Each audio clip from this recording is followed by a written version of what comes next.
আচ্ছা বলেন তো ভাই, বাঘ দেখতে ভালো না বাঘিনী দেখতে ভালো? বাঘ, রয়্যাল বেঙ্গল টাইগার, ভাবই আলাদা। সিংহর ক্ষেত্রে দেখেন ওটাই তাই। মুরুগ আছে, মুরুগ, মুরগির মধ্যে মুরুগ দেখতে ভালো না মুরগি দেখতে ভালো বলেন তো? মুরুগ দেখতে একটা ভালো লাগে না ভাইজান? কত স্মার্ট, কত সুন্দর, লেজ কত সুন্দর, ভাব নিয়ে হেঁটে বেড়ায়। সবচাইতে যে পাখির মধ্যে সুন্দর পাখি তার নাম হচ্ছে ময়ূর। তো ভাই ময়ূর যে পেখম তুলে নাচে, ওটা ছেলে নামে? ওটা ছেলে।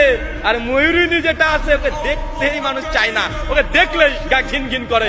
আরে গোটা সৃষ্টি জগতে আল্লাহ সুবহানাহু ওয়া তাআলা যত প্রাণী সৃষ্টি করেছে সবগুলো পুরুষ সুন্দর, কিন্তু মানুষের বাচ্চা মানুষ তুমি বুঝলে না, ওর মেয়ের পিছনে ছুটে বেড়ায়। ও মেয়ের পেছনে ছুটে বেড়াচ্ছে, ওটা ডুপ্লিকেট।